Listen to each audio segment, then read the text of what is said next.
Ya. Ya, ok, esto pasó hace unos 4 o 3 años atrás en bicicleta andando por el fondo de Cantarrana que queda detrás de Maldivia. Ese verano del 22 recuerdo que pasé por una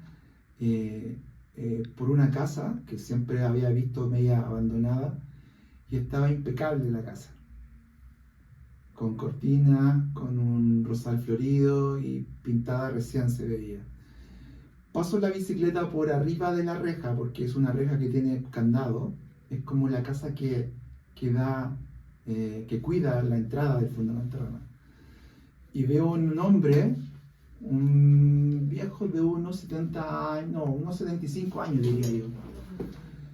Y lo saludo y me empieza a conversar y me dice, ¿qué le parece la casa? Me pregunta por la casa. Le digo, está bonita la casa. Y está orgulloso de decirme que es su casa, que la tiene bien cuidada. Y comenzamos a conversar, aunque la conversación era básicamente un monólogo de él. Yo le hacía preguntas, pero no las tomaba en cuenta. Y me decía que él andaba en bicicleta antes, en su tiempo antes anduvo en bicicleta, que estuvo casado, que estaba casado con una mujer que quiso mucho y que insistía en lo bien cuidada que tenía la casa. Lo extraño fue que me pareció que la persona no estaba muy preocupada de establecer una conversación, sino que era más bien un monólogo. Pero me fui con esa idea.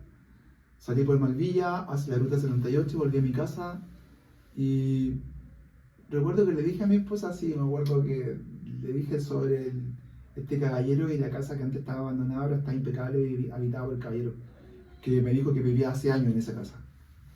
Eso me pareció un poco extraño, porque vivía hace años y yo recuerdo que haber pasado como un mes atrás y estaba abandonada.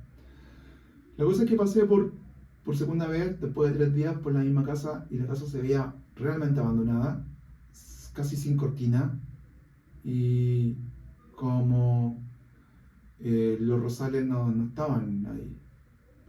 Así que me pareció tan extraño que le comenté a mi esposa que la casa no estaba en las condiciones que pasé 3 días antes.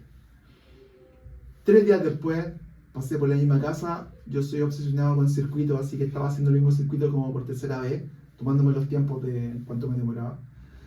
Y pasé por la casa que estaba tal cual la segunda vez, es decir, abandonada. Y habían 2 caballeros que estaban conversando en el portón de la entrada del fondo de Cantarrana, al otro lado de la línea del tren de Malvilla. Y aprovecho de preguntarles por la casa. Les digo, si esa casa estaba habitada. Me dicen que no, que lleva años sin ser habitada. Yo dije, qué extraño, porque hace una semana, o hace unos 6 días atrás, hablé con un caballero que era flaco, una altura, vi las señas físicas de este caballero, y cuando estaba conversando sobre eso, iban abriendo un poco más los ojos y se miraban entre ellos. Y le dije que la casa estaba impecable, se mantenía súper bien, pero ahora la veía como abandonada, entonces no me explicaba por qué. Si antes vivía esa persona ahí, hace unos días, ahora estaba medio abandonada. Así que se miraron entre ellos y me dicen, usted entonces vio a Juan Avilés. Yo no sé cómo se llamaba, era un caballero, pero era Juan Avilés, me dijeron, pero Juan Avilés murió. Y yo quedé obviamente como un poco impactado porque no me lo esperaba, y me dice, y murió andando en bicicleta. Y acá arriba está la animita. Lo atropelló un camión. Y los 3 estábamos un poco impactados. Yo porque no me imaginaba que había hablado con un muerto. Y ellos porque al parecer identificaron los rasgos que le di con este caballero Juan Avilés. De hecho me comentaba que quería mucho a su esposa y que cuidaba mucho su casa. Ahora, yo cuando salí de Malvilla, claro, había una animita que nunca me había fijado, pero cada vez que paso por ahí me fijo, y ahora sí la veo, y una animita con una bicicleta blanca soldada. Y decía en el registro de la animita Juan Avilés, y la fecha de la muerte que fue 2005, 2006, justamente en la salida de Malvilla donde hay muchos camiones. En ese tiempo me imagino que no habían tantos camiones como ahora.